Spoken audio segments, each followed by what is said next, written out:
underway following a serious accident. On the M62 in West Yorkshire, a lorry's broken down, blocking off the inside lane eastbound from junction 26 to 27, basically heading away from Bradford towards Leeds. And on the M6 in Cheshire, animals are on the motorway, blocking off one lane northbound from junctions 17 to 18 from Sandbatch to Middlewich. In West London, long queues through Shepherd's Bush. The Goldhawk Road still closed for a police investigation, and that means Goldhawk Station is closed on the underground, affecting the Hammersmith and City and Circle line. And on the M5 in Devon, one lane stays closed southbound at junction 30, the Exeter turn-off for emergency repair works. And that's the very latest. You can stay up to date throughout the day by visiting our website, gbnews.com. Don't miss your chance to be one of 2 big winners in our latest Great British giveaway, as we have 2 prize bundles that have to be won. First, you'll win a totally tax-free £10,000 in cash to spend however you like. You'll also receive the very latest iPhone 16, and we'll send you on a shopping spree with £500 to spend in your favourite store. For another chance to win, text cash to 63232. One entry costs £2 plus 1 standard network rate message, or text bonus to 63232. 5 entries cost £5 plus 1 standard network rate message. Go to gbnews.com/win. Entries start from just £2. Call 0903 681 3232. Calls cost £2 plus your network access charge, or post your name and number to GB11 PO Box 8690 Derby DE1 9TT. UK only. Entrants must be 18 or over. Lines close at 6 p.m. on the 7th of March. Please check the closing time if listening or watching on demand. Good luck. It's Patrick Christie's Tonight, and here we do things differently. It's explaining the absolute madness of this, doesn't it? It's explosive. I mean, this is very good. It's lively. 850. Your government sat there, Sean, and it did nothing. It's controversial. And the Middle East has been in turmoil since before I was born. It's everything you need to kickstart your evening. Everyone's had their Weetabix tonight. I love to see it. That's Patrick Christie's Tonight, weeknights from 9 p.m. Only on GB News, the People's Channel, Britain's news channel. Mornings don't have to be tiresome, especially if you have the right company. Wake up to news as it happens, opinion and debate, and of course, a little bit of entertainment too. Because when the kettle's on, we're on. That's Breakfast on GB News, a show worth waking up for. Every morning from 6 a.m. Only on the People's Channel, Britain's news channel. We'll spread the news, you spread the word.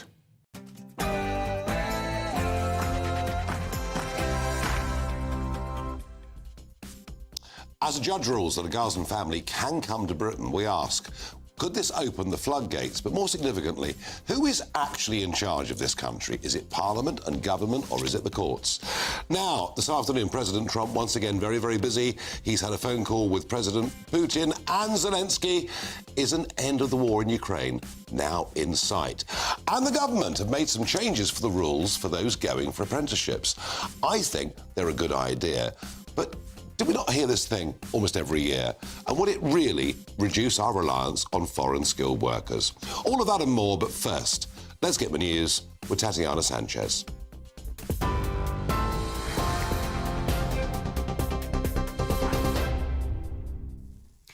Nigel, thank you very much. The top stories this evening. US President Donald Trump has spoken with Russian President Vladimir Putin today about ending the war in Ukraine. Trump saying that call went very well.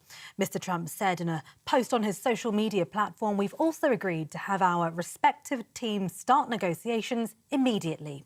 Putin last spoke to a sitting US president in February 2022 when he had a call with Joe Biden shortly before ordering thousands of troops into Ukraine. Well, Ukraine's President Volodymyr Zelensky has also spoken to the US president this evening. They reportedly discussed opportunities to achieve peace and the preparation of a document governing security and economic cooperation.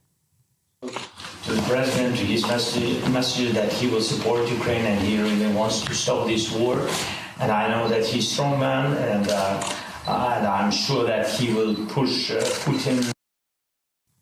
In other news, a review into the handling of the man who murdered Sir David Amess under the counter-terror programme PREVENT has found his assessments were problematic. Ali Harbi Ali, who was given a whole life sentence in 2022, had been referred to Prevent 7 years before he killed the veteran MP in October in 2021, but his case was closed in 2016. The review found the handling of his Prevent case was suboptimal and was closed too quickly. The government promised to publish the Prevent Learning Review after the report into Southport killer Axel Rudakubana's handling by the programme was published last week. And the Prime Minister has told the families of those killed in the Nottingham attacks that a judge-led public inquiry will take place in a matter of weeks. During a meeting at Number 10 today, the families of Barnaby Webber, Grace O'Malley Kumar and Ian Coates were told by Sir Keir Starmer that a number of different agencies would be scrutinised by the probe. Valdo Calacane killed 19-year-old students Mr Webber and Miss O'Malley Kumar and 65-year-old caretaker Mr Coates before attempting to kill 3 other people in those attacks in June 2023. Emma Webber said today is a good day. So it's the first bit of positive news that we've been able to have for a very, very long time. Still processing it. It'll be in the next few weeks. As we have always said as families, everywhere that Valdo Calacane intersected with the authorities, we were let down by those authorities. We've been working so hard towards it, and I just think we couldn't be more delighted. I think for the nation it's a great day because everyone who's also suffered the way we have, we will make sure that changes come. And those are our latest GB News headlines. It is back to Farage. For the very latest GB News direct to your smartphone, sign up to News Alerts by scanning the QR code or go to gbnews.com/alerts.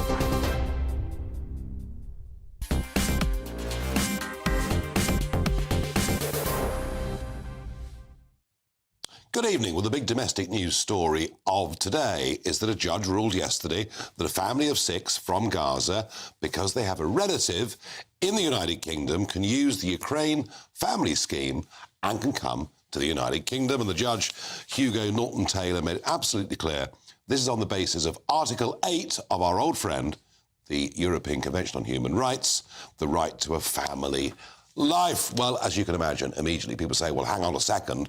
If this can be done on the basis that someone's got a relative here, there could be hundreds of thousands, millions perhaps around the world in conflict zones who would say, well, we want to come to the United Kingdom too.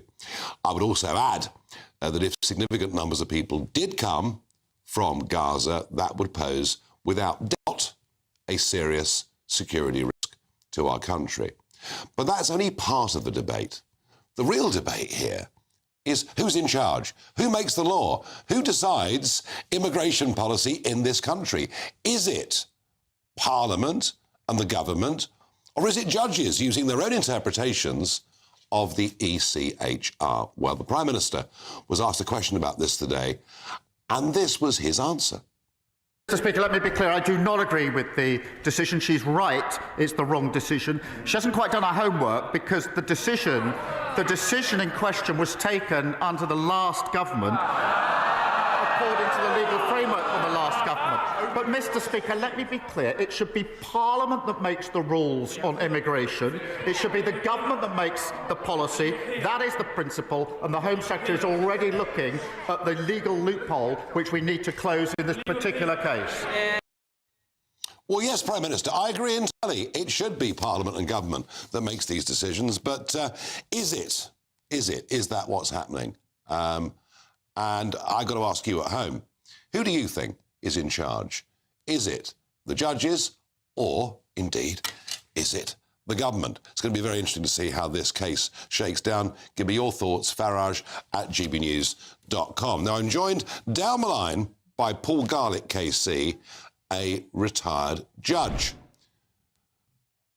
Paul, it was quite a robust response in Parliament from the Prime Minister, but how could a Prime Minister overturn a ruling of a judge that was made in a court yesterday?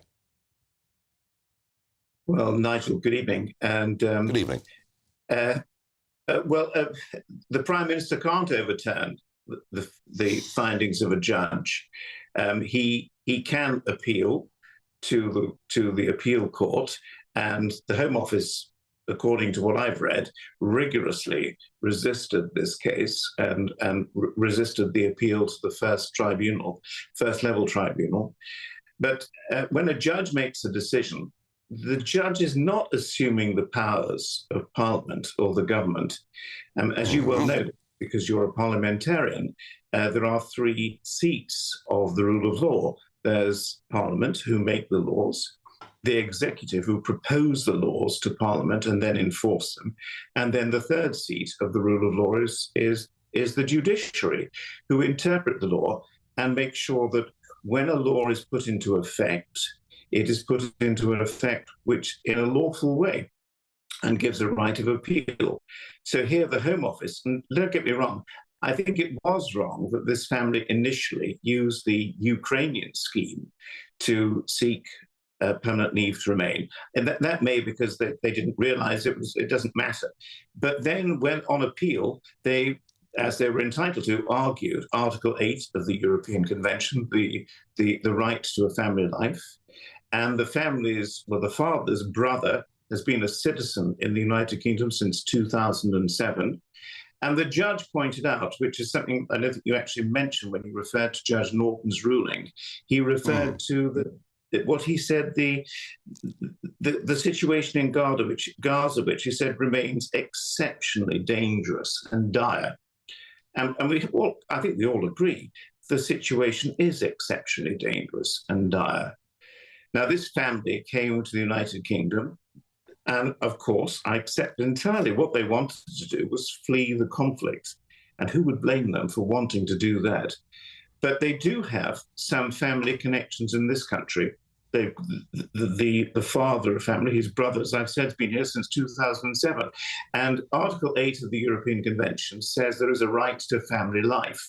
Now, the judge has to interpret that in a way, or actually he has to interpret the decision of the Home Office and say, is that compatible with Article 8 of the European Convention? And he found in this case that it wasn't, and that therefore he allowed the appeal. He did make it absolutely clear, though, that this is not a finding which will have general effect. It's very case-specific on the evidence. And I haven't had the opportunity of seeing all the evidence that's before the judge, except the fact that the father of this family, his brother, is a UK citizen and has been since 2007. It's very difficult to go behind the decision of a judge, because the judge has much more information than we do. But he was just applying Article 8 of the European Convention, which is still part of our law. So in terms of process, everything the judge did was correct? Yes, absolutely. I'm not saying that I necessarily agree with his decision, but the process he went through was impeccable, Paul Garlick, thank you very much indeed. Well, he laid out the position legally very, very clearly. I'm joined by Heather Wheeler, former junior minister from the Foreign Office and one of our regulars on the show. I don't know whether you're popular or unpopular with the audience, but either way, Lloyd, it's always a pleasure to have you here. Now, once again, I mean, I understand the arguments Paul made. That is how it works.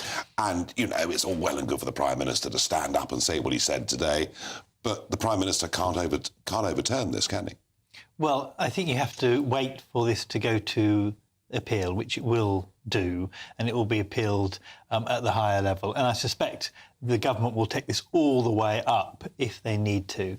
And justice sometimes, the point of justice is that you will have judges that they follow the process, but they come to a conclusion that is different from what the mainstream legal conclusion will be. And when you go to appeal, you find it's corrected. That is the point of the justice system. So you have to be careful about making judgments before the final process is over. I actually think, however, that what the judge is getting at, that we should have special regard for people who are claiming asylum if they have links to Britain, is not a bad one. Hang on, Lloyd. That could apply to millions of people around the world. Look, we just can't do this. Well, at the moment, what we say is if you have managed to come over on a boat and pay lots of money to traffickers, we'll consider your application. I think we should be saying if you're Anglican, if you've got a link with the Methodist Church or you've got a link with kind of British culture, culture, or if you kind of a proper link with British culture, if you've studied here in the past, then you should be considered more than, say, if you don't have a religion that is based from Britain, or if you come from a completely different, if you don't have any links. My worry is, I think there is a case to say that should mean that you have a better hearing. Does that mean you should be let in automatically? No, but I think at the moment we have a system where basically you're let in automatically if you've come through a very dangerous route, but not if you've applied through a regular route.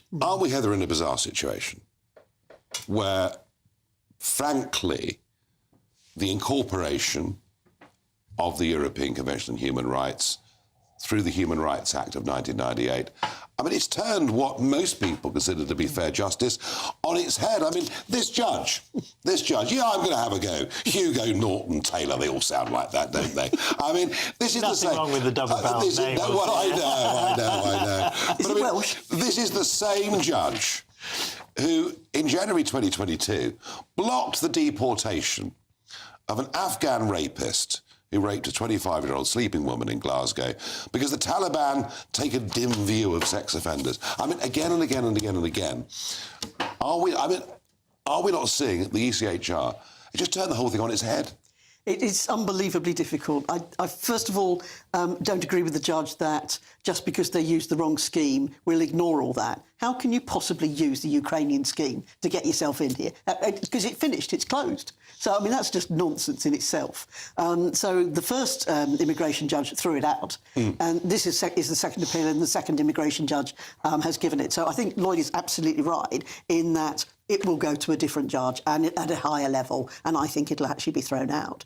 I think the next interesting point is whether they then go to the Supreme Court or wherever they go, but how quickly will Starmer actually bring a single paragraph bill to the House that will definitely get passed?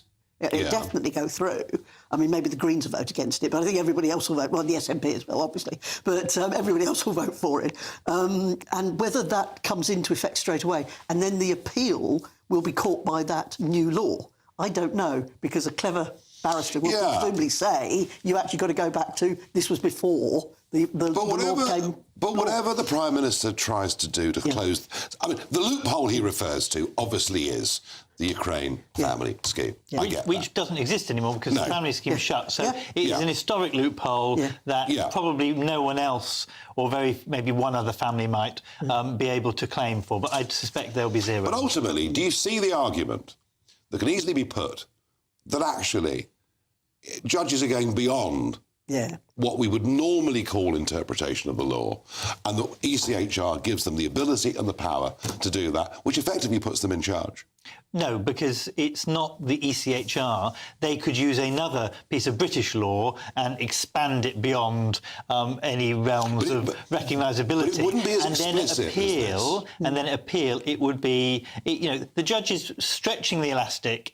At appeal and at the Supreme Court, the elastic should return back to normality, and I think that's what will happen. And I think the reality is that what we do see is the case that you mentioned here, previously about Afghanistan, that did go to appeal, and my understanding is that the chap ended up being removed from the country. So that is a perfect case in... And there's case after... I mean, this judge has done this again and again and again and again. And it gets corrected. His mistakes get corrected. This is costing the viewers at home through their taxes a blooming fortune. And then if a judge repeatedly does it, there is a review of the judge's capability. So that does happen. That is part of the process. The problem is, if you do it too quickly, you are seen to be undermining judges. You do have to allow a pattern of behaviour to occur. Well, that's a very reasonable point of view, but I have to say, I bet most people hearing this morning were not feeling particularly reasonable about it. And, of course... Denmark did let in, over the last few years, quite a lot of Palestinian refugees, and some of the associated crime and cultural problems that have come have been absolutely enormous. And there's no denying that. Heather, you've heard this argument, and it's been raging on in the country.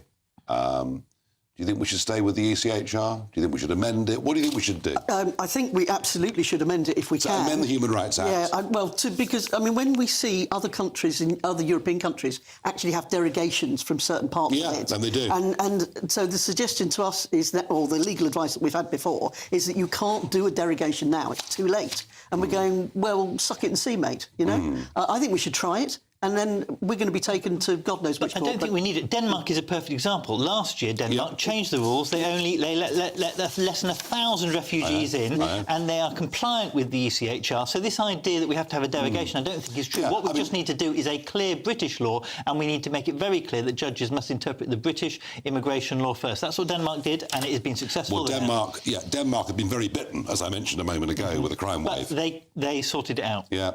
Funny, isn't it? Other European countries seem to manage these things. We never do. In a moment, let's deal with the big... That was the big national story of the day. But in a moment, let's deal with the big international story of the day. And that is the telephone calls that President Trump has made with both Putin and Zelensky. Is an end to the war in Ukraine in sight?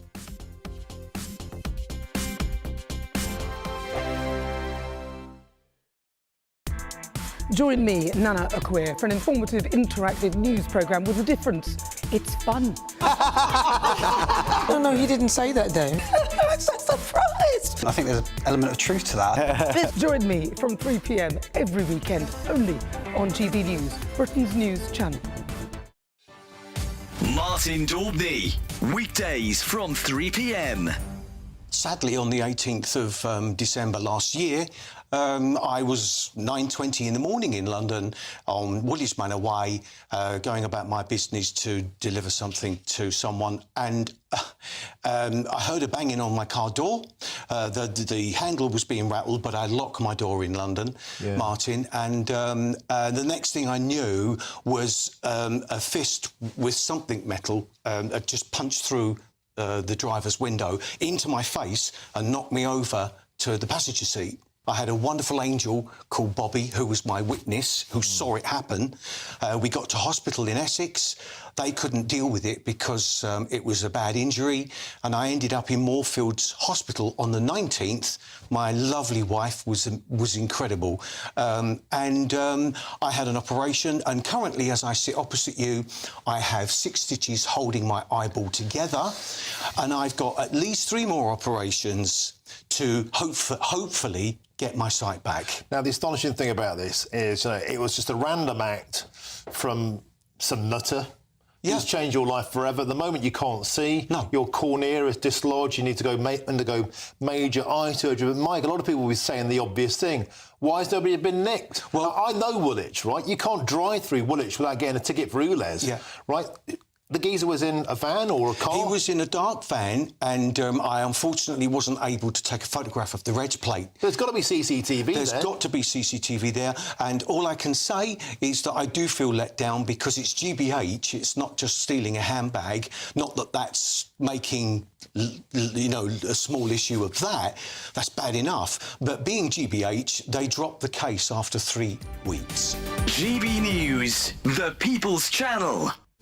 This is Britain's Newsroom, where your voice matters. It's just astonishing. With expert analysis and honest opinion, we don't just keep you informed. We bring you unique perspectives you won't see anywhere else. Can't argue with any of that. When the news happens, it happens here. On Britain's Newsroom, weekdays from 9:30 a.m. Only on GB News.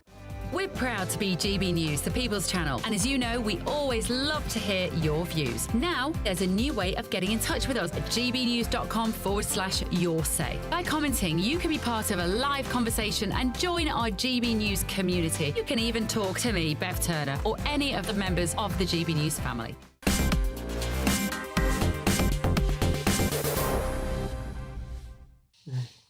Some of your reactions at home. I said, well, who is actually in charge? Claire says, surely the Tories bear some responsibility for the loophole in the Ukraine refugee policy, or at least the lawyers who drew it up at their request. That may well be true.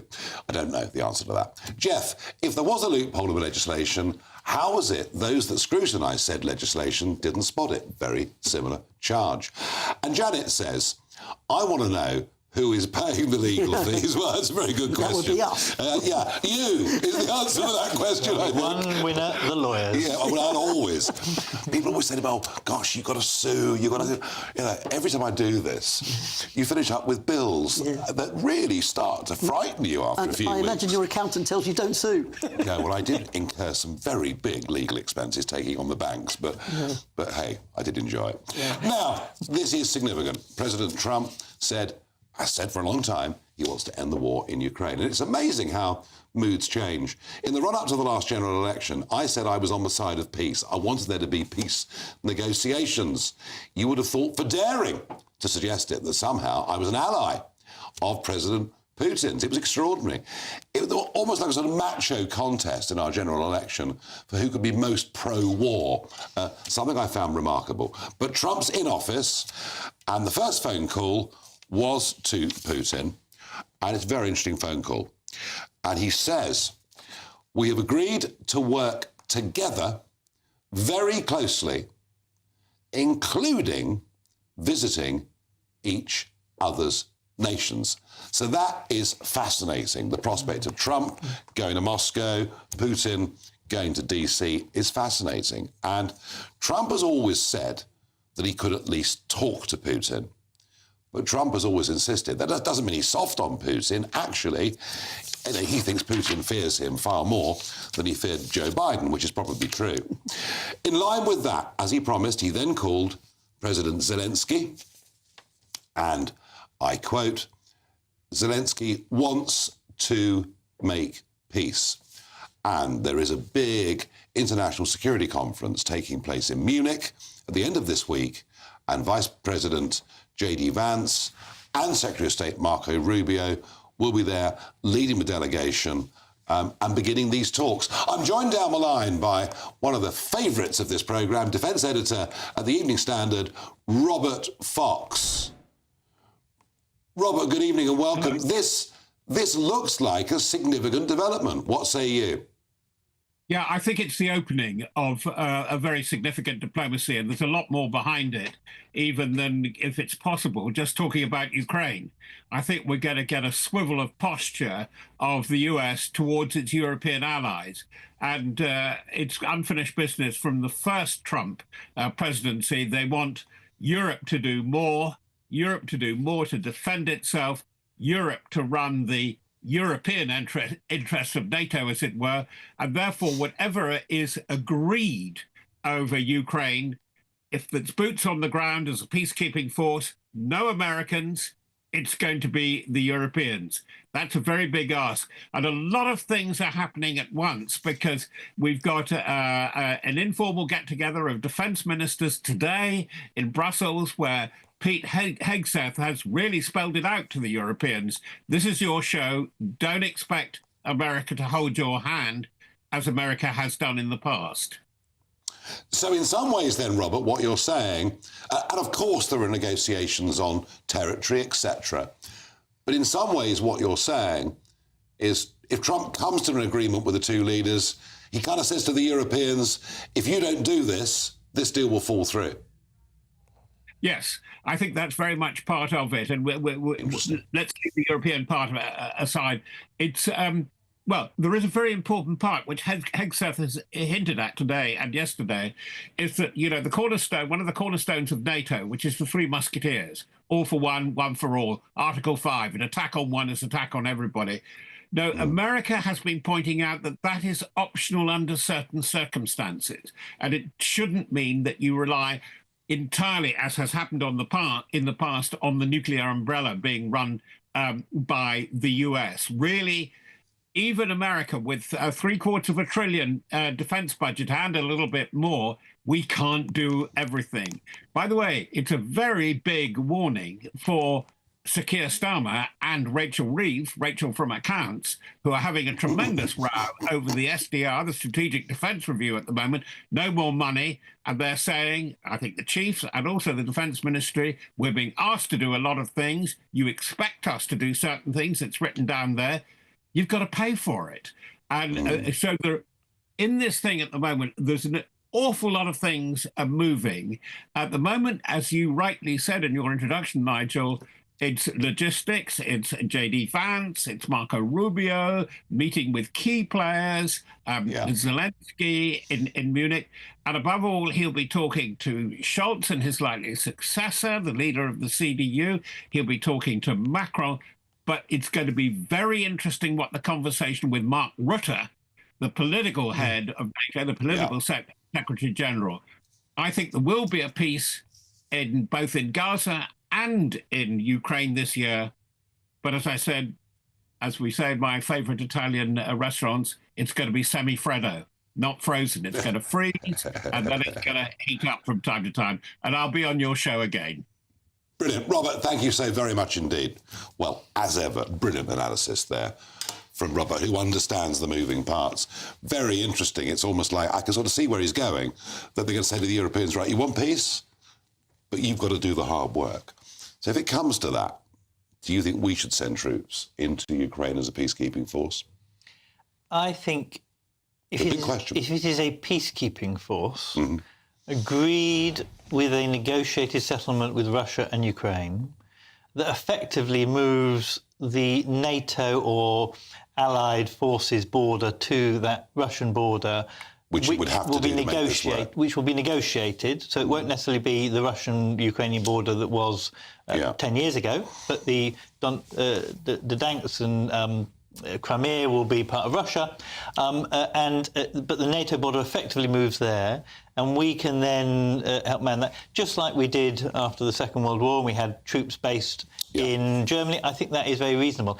If we're asking for active use of troops, if Russia hasn't agreed the strategy fully, if there is still fighting, then I think that is too much. No, I do. I mean, it's very interesting on this whole point, Heather. I have been, for 30 years opposed to the expansion of the European Union and NATO to the east, but the past is the past.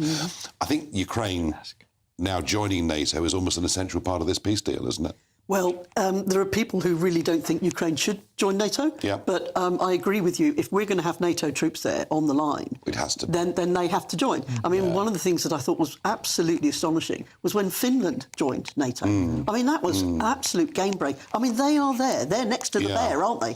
You know? And they are really frightened. And so joining NATO was hugely important. And I guess what's going to be terribly difficult is Crimea, isn't it? Yeah, definitely. Giving up territory. No sovereign country would want to do that. No.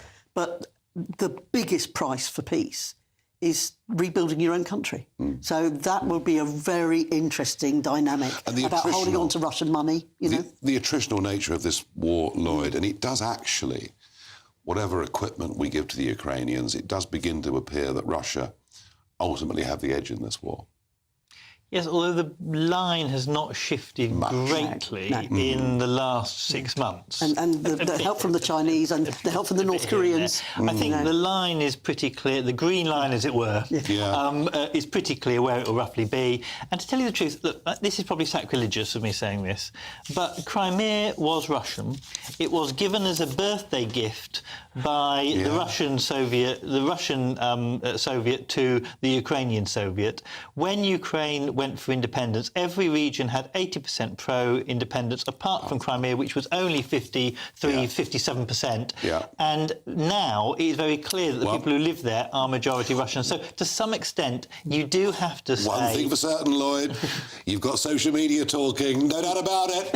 No, but I completely understand the logic of what you're saying, and I just don't see how Crimea. If we want a deal, I know. I think that's right. In a moment, we will talk about people who come to Britain illegally, never ever being given full British citizenship. But kind of, so what? Would that really make any difference?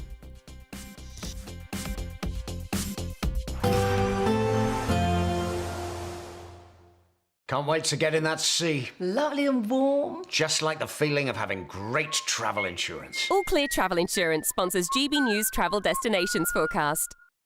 Heavy showers and thunderstorms affecting the Adriatic coastline, but elsewhere it should be mostly settled. These heavy showers could produce quite a lot of rain, particularly across southern parts of Croatia, Albania and parts of Greece. Some thunder and lightning mixed in with those too. But as we move our way further west across the Mediterranean, it's largely dominated by high pressure, so largely settled, particularly for Madeira and Tenerife, where we're likely to see the best of the sunshine. Showers continuing for a time before becoming more settled. All Clear Travel Insurance sponsors GB News Travel Destinations forecast. Hey evening, welcome to your latest weather update from the Met Office here on GB News. We'll keep a lot of cloud tomorrow, and if anything, for many of us feeling a little bit colder, but we should see maybe a few more sunny spells, particularly in parts of the west. We've still got easterly winds with high pressure out east, low pressure out west, and the UK kind of in this no man's land in between. The cloud thick enough for a little bit of drizzle here and there over parts of central and eastern England through the night, but most places staying dry. Clear skies across western Scotland will allow a frost here, and also some frost is likely over northwest England, maybe West Wales, where we do have also some breaks in the cloud. Temperatures elsewhere where it's cloudy, mostly holding up at 2 or 3 Celsius. Still quite breezy on some of these North Sea coasts, but the winds generally a little lighter than they have been through the day today. And as I mentioned, I'm a bit more optimistic for some brighter skies tomorrow. Again, parts of southwest England, West Wales, but even further east, it may brighten up at times. Quite cloudy again for northeast England, eastern Scotland, maybe a few breaks in the cloud for Northern Ireland. Certainly some good breaks in the cloud across western Scotland, so some sunny spells here again, but it does of course mean overnight we'll see that frost forming. So a chilly start as we go through the day. Not a great deal of change, probably not as many light showers as today, but still the odd one here and there over the Midlands, eastern England. The winds will pick up in the southwest as we go through the day, as we'll start to see cloud thickening here. But generally, further east, the wind's a little lighter than today. But if anything, it's going to be colder. Temperatures only 4 or 5 degrees Celsius. We'll have a frost again, where we've got clear skies through Thursday night into Friday morning. Thicker cloud further west. Some drizzly rain at times for West Wales, Devon, Cornwall and Northern Ireland. Many eastern and central parts dry. But again, a better chance of some breaks in the cloud. Still on the chilly side, however, slowly turning a little milder as we head through into the weekend. Bye for now. Mornings don't have to be tiresome, especially if you have the right company. Wake up to news as it happens, opinion and debate, and of course, a little bit of entertainment too. Because when the kettle's on, we're on. That's Breakfast on GB News, a show worth waking up for. Every morning from 6 a.m. Only on the People's Channel, Britain's news channel. We'll spread the news, you spread the word. Good Afternoon Britain isn't just about us. The wonderful thing about this programme is it's about everyone watching. It's an interactive programme. Well, there absolutely is something to see here, and we're going to be talking about it more. Whether it's breaking royal news, Will, please bring us up to date. or indeed a particularly punchy speech in the House of Commons, Very, very curious. we bring it to you live, and then we bring you live reaction as well. That's Good Afternoon Britain, weekdays from midday. Only on GB News, the People's Channel, Britain's news channel.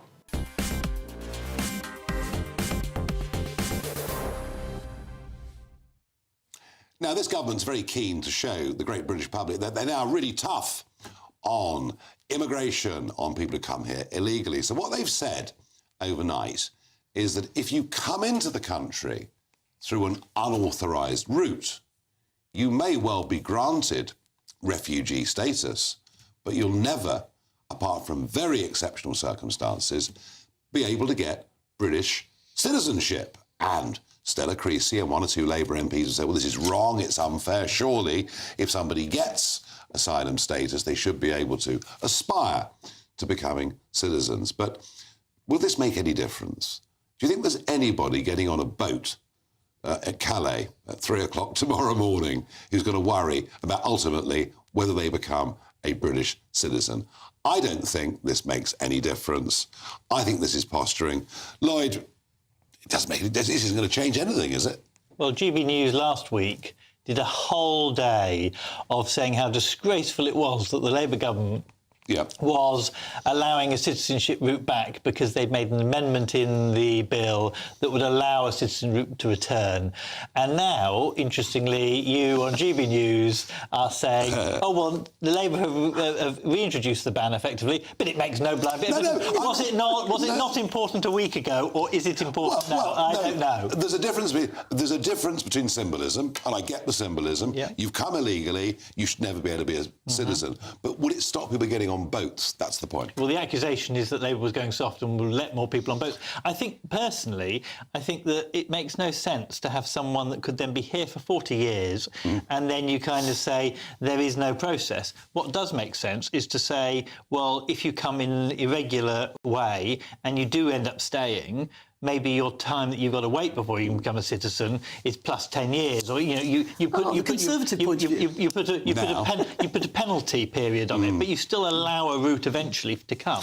But does it really matter? Do people want citizenship? The reality is, if people have leave to remain, that's what they are seeking, and that's why we need to stop people coming over on boats, have proper legal routes that prioritise the right kind of people, and not just have this system where if you can pay your trafficker enough, you get here, but if actually you might have a more legitimate case, you can't. Yeah, and what's pretty clear to me, Heather, is that the way the Labour Party, or government rather, are going to deal with the backlog is just to grant asylum to virtually everybody. Yeah, I mean, the risk is that they will look at the backlog and just do a whole raft of it. I think that's not what happened, and we've sent more people back than the Tories sent back. It's so marginal, it's not true. Yeah. And of those that have been sent back, only 26% didn't want to go. So, they've mostly been voluntary, and in some cases getting... If they were voluntary, why on earth didn't the Conservatives do it quicker? As to why the Conservatives were so utterly useless in all of this, we could spend all day.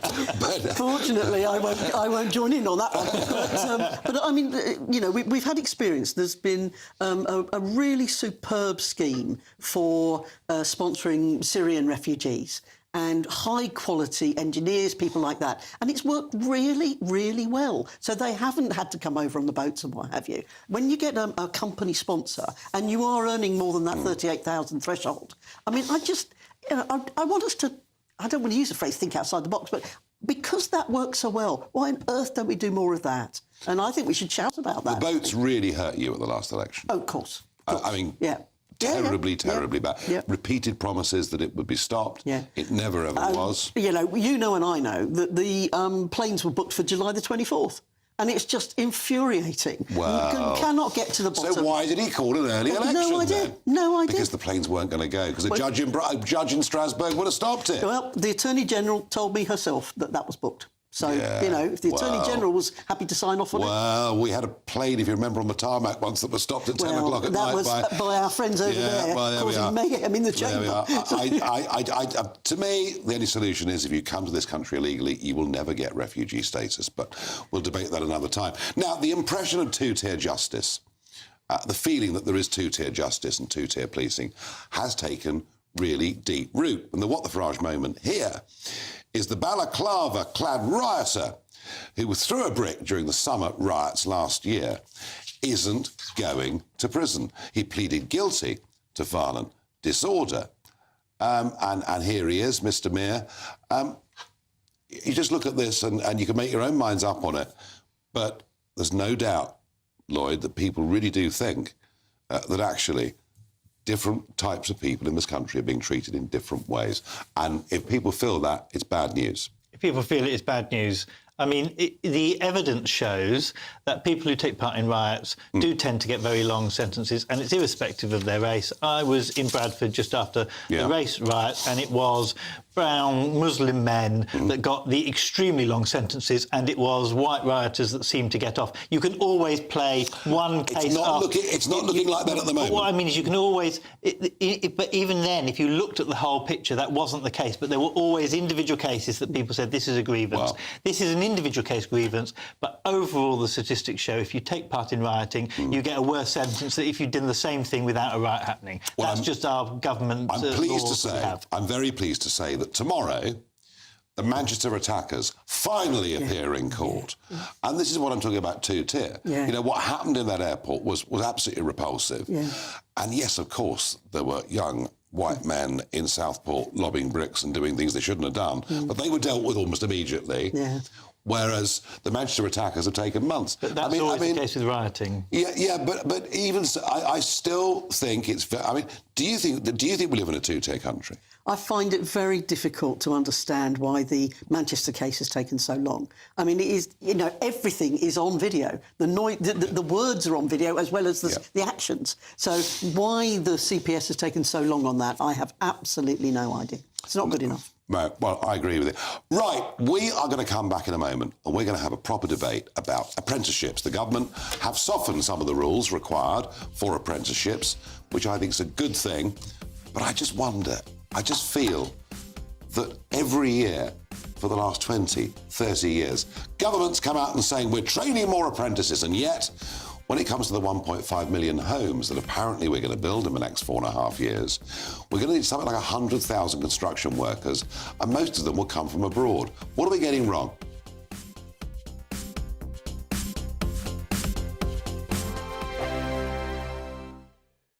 This is GB News, Britain's news channel.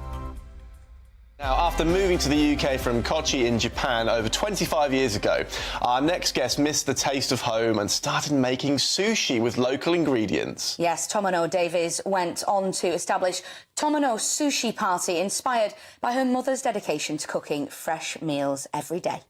Now, while sushi is usually enjoyed in restaurants in Japan, Tomono is showing that anyone can create it at home. So here we go. She's already taught over 500 people and is now bringing her passion to even more people. So she joins us now in the studio to give us one of her sushi masterclasses. First of all, we're a little bit nervous. We're certainly not pros. I love eating sushi, but certainly not making it. As long as you follow my instruction, it should be that easy. OK, great. That's what we like to hear. So tell us a little bit about your business and why we're here today. Of course. So my name is Tomono Davies. I'm originally from the place called Kochi, as you mentioned, and I'm the founder and the owner of Tomono Sushi Party. So we bring authentic, hands-on sushi making classes to homes, offices in London and home counties. Also, we run public classes, the information which you can find on my website. Yep. So this goes all the way back in 90s, actually, when I was a student. Never. The Japanese food wasn't widely available, but I really craved a beautiful, you know, aromatic aged sushi, Japanese food. And when you're craving something, you started making your own at home. And I fell in love with the Englishman.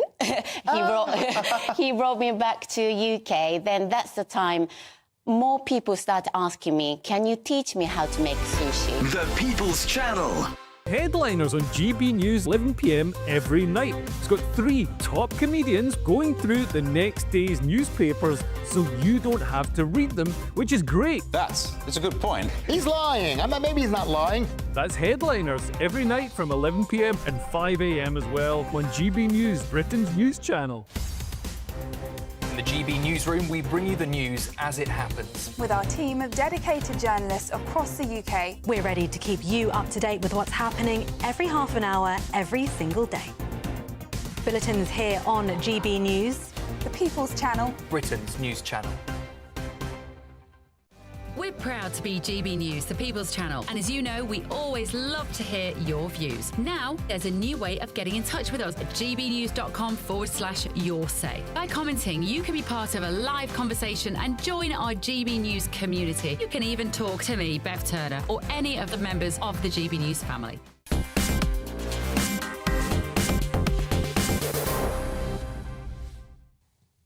So the government have said we must become less dependent on foreign workers by training British apprentices. Who knew? Well, of course, they're absolutely right. But one thing they have done, which I think is right, is they've softened the amount of maths and English, the standard you have to get to before you can go and do an apprenticeship. And I think, hurrah to that. For some reason, and maybe it's odd me saying this, given that the host of the next programme is a university professor, but we seem to obsess with academic qualifications when some people, without any academic qualifications, actually can learn amazing skills they can do with their hands, etc. For some reason, we've had this incredible snobbery about people learning those skills. And I remember what I said before the break, we're going to need up to 100,000 people working on building sites to give us 1.5 million houses in the next 4.5 years. This should be a fantastic opportunity to get young, unemployed, underemployed people out there learning skills, getting well-paid jobs. But for some reason, Heather, I just seem to hear every government say, we're really bigging up apprenticeships. Nothing ever seems to really change, or am I wrong? There have been a couple of problems, and there are certain areas where I think it was useful to look again about how the levy for apprenticeships is paid, because the bigger companies, in effect, were subsidising the smaller ones, which is great because it helps the smaller ones bring people through. So I don't mind if the government now wants to look at that again. But I actually don't agree with you about reducing the level of English and maths, because at the minute, there are ways around it. If you've certainly got... in South Derbyshire, we had fantastic college that is a hands-on college. Glaziers, gas fitters, pipe fitters, plumbers, whatever, you name it. Guys that chop up the wood, that make the roof trusses and all this sort of stuff. Absolutely fabulous. But they've got to know the maths, haven't they? They've got to know the maths. I don't want a gas plumber coming to my house that can't read and write. That would be absolutely outrageous. Having said that, if they were no good at their job, they'd lose the job, wouldn't they? But I'd get blown up in the process. But there are some people who just... There are some people who freeze in a classroom atmosphere. I totally there just are some people like that. The beauty of also what's happened is that we had an amazing plastering school. Literally just plastering, nothing else. And, of course, every single plasterer got a job out of it afterwards. I mean, we've got 7,000 new houses already built in South Derbyshire and another 17,000 to come. And is that without lots of foreign workers coming in? Yeah, there are loads of good... And we're an absolute centre of it. So one of the most amazing gentlemen recently died, and he invented the cement plinths that properties are built on. So in all this sort of reclaimed land, the old mining land, all that sort of stuff. And that's all come from my patch. So we've got incredible work going on. But overall, Lloyd, we have a massive problem with this, because we do have to import foreign skilled workers in many, many areas, not just building sites, engineering, etc. Are the government right to have done this? I think they are broadly right to have done this. I think they're not doing it for young people that are straight out of college that want to go into an apprenticeship. You will still be required to meet some levels of English and maths. These are for adults that are returning, that already can show that they've lived a life effectively and they're wanting to retrain. Do you effectively put a barrier up and say you can't even get on the apprenticeship course until you redo your English and maths? And some people still have a functionality of English and maths, but their ability to pass exams is very poor. That's the point I was making. And so I think that actually is right to have this flexibility. I do actually have a problem, moreover, that we think that we'll solve all of our problems by training people up. Let's remember, 50% of people have never gone to university in this country, but we seem to be orientating our country only for the minority, for the 40-something% that go to university. What we need is decent paid jobs which actually have very low skills as well. We need to think about those extremely low skilled jobs, how they're well paid, and also we need to think about how we get people to get skills that are not necessarily academic skills in other areas. Well, the building site's a good example, because there are jobs on those building sites that aren't highly skilled. There are both. They're very physical, they're very tough, it's very much for young people. But how do we inspire all these young people who are not working or don't want to work or have been convinced that because they've got depression, they have to be on sickness benefit? How do we inspire them into doing these jobs? This is a very un-Labour thing for me to say. But when Labour raised the school leaving age to 18, I was part of a campaign for the British Youth Council to oppose it. Good for you. The reason we opposed it as young people at the time is we said there were a good number of our young people that we represented that actually an academic continuation till 18 was no good, and giving them jobs, hands-on skills, would inspire them much better rather than warehousing them for 2 years, and then actually that zeal is lost in there. So I do think we need to look again at making sure we get people into work, earning money, and they see the value of money and they actually then enjoy it. And I think that would be the way forward. I, however, don't object to us importing certain skilled people into this country either. I think it is at the moment we need to build so much, we're going to have to do both. Yeah, but it's still somehow, Heather, we have to inspire people. Yeah, and I think that you can do that absolutely at a local level, but obviously our job was in Westminster to do it at a completely national level. But the quality of people going to a tech college 1 day a week or 2 days a week, it's really important. I mean, you know, I didn't have a university in South Derbyshire, but I was incredibly proud of what our colleges were turning out. And people really wanted to go there. But we've destroyed adult education. So actually, it's fine if people from school, or young people, go straight into those courses. But what we don't do is really look to see how older people, rather than allowing someone to go into work straight away, and then when they are in their 30s or 40s to say, actually, now I want to skill up. Those routes are very difficult for people. Evening courses are decimated in this country. I mean, I had a friend who looked to try and become a bricklayer, working full-time, unskilled, wanted to find an adult evening course to do bricklaying. He had to travel 30 miles to get to the nearest college to do that. That is unacceptable, because what we do is, all the local colleges kept saying is, well, you can do a full-time course with us in the daytime. And there's a guy that could have gone on and, you know, very good man. Final thought. This is a bit of a Westminstery, gossipy story, but all the chat was after Prime Minister's questions today about how Kemi is doing after her first 100 days. How do you think she's doing? Well, I like the fact that she's now coming out doing much more social chats. There's a great video with her sitting in the back of a car talking about different places that she's been to, going down to the dairy farm, actually there with her mucky boots on, not brand new pair of boots, you know, because she's using it from a rural constituency. So now we've had the first 100 days. She's laying down the bricks of the renewal, and now she's going to come out and show herself to people. You know, when people really see what she's about, see her and her family, and see what she's come through in life, then I think they'll like her. OK, well, fair enough. Lloyd, I have to say, watching the show today, which PMQs is a show, Starmer just looks more and more comfortable against her. I think she should stay as long as possible. Well, I agree with that. Someone once said to me, the problem with Kemi is that she's a princess and she's lived a princess privileged life. She hasn't really worked hard in business. She hasn't really worked hard in her early life.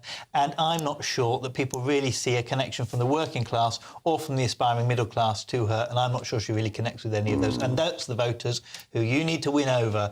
You connect with them. I think Labour can connect with them. I just don't see her doing it. Final thought? I don't agree. And genuinely, now that we've had these first 100 days, and she's definitely getting out there now, doing more radio, doing more telly, doing more long interviews. I mean, there was an interview for an hour and 10 minutes with an American interviewer. I think she was over... It was just brilliant. I mean, if you listen to her enthusiasm for what she wants for our country, then I think people... There we are. Well, you make your minds up at home. You've heard both sides of the argument there, very clearly, beautifully put. Now, Professor Matt Goodwin is up next, who wants us all to go to university now. Not true. Not quite. 30 seconds, what have you got coming up? In a few minutes, we're looking at those dire OBR forecasts. We've got the Shadow Minister for Trade and Business, Andrew Griffiths, coming on to talk about what on earth is happening with the UK economy. We've then got an expert from Migration Watch to talk about this issue of refugees from Gaza, what is going on there. New polling on Gen Z shows that they are basically teetotal, avoiding alcohol, avoiding drugs. I'm not sure what fun they're having, but there we go. We've got a member of Gen Z coming along to talk about his generation and a lot more besides. Top panel, Patrick O'Flynn and Aaron Bastani in a couple of minutes. Before that, we're going to get the weather with Alex Deakin.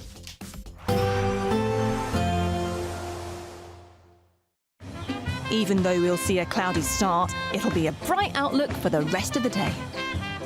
Boxed Solar, sponsors of weather on GB News.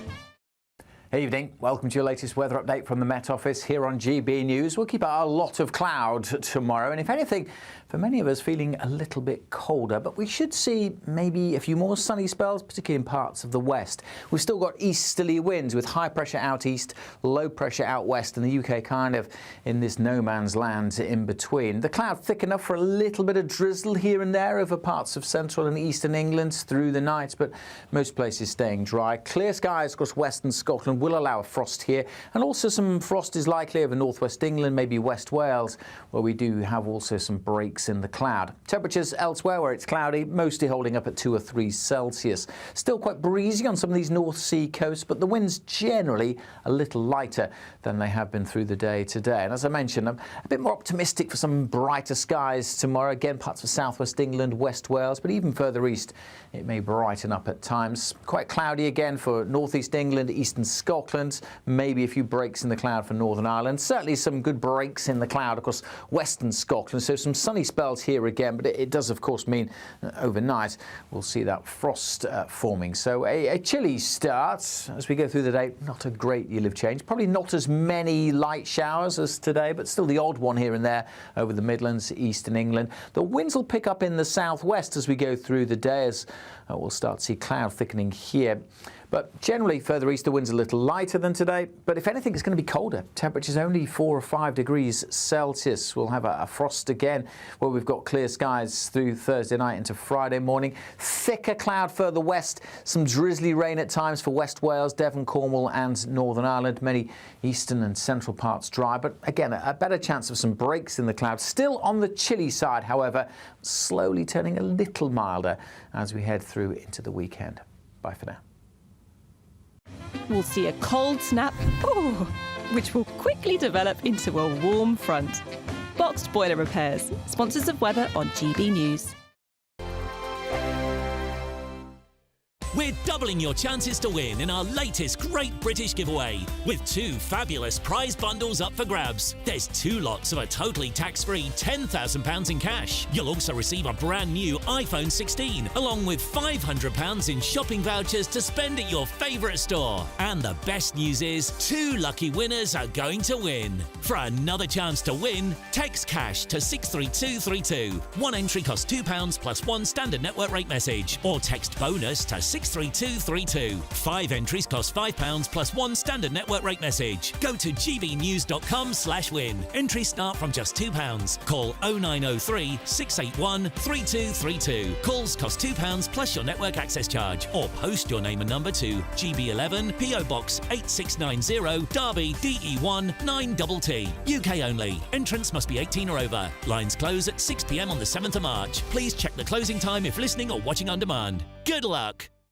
Hi, I'm Michelle Dewberry, and my show is your opportunity to cut through all the noise and dive in headfirst to some robust debates. Ideas clash. Situation, isn't it? Because the failure is... You're deliberately avoiding my point. Nothing's held back. And if you think this is the end of it, wait for more. And we do not shy away from the difficult stuff. Sometimes I want to shake people and say, if only you understood. So join me on Jubes & Co. weeknights at 6 p.m, only on GB News, Britain's news channel. Join me, Camilla Tominey, for a frank and honest discussion with those in power that cuts through the spin and gets to the heart of the issues shaping our nation. You haven't confirmed that you want to stand as leader, but you haven't ruled it out either. This report basically says that he's not fit to stand trial. Is he indecisive? Incompetent? I deliver the dose of reality Westminster needs. That's the Camilla Tominey Show at 9:30 every Sunday on GB News, the People's Channel, Britain's news channel. Good afternoon, Britain isn't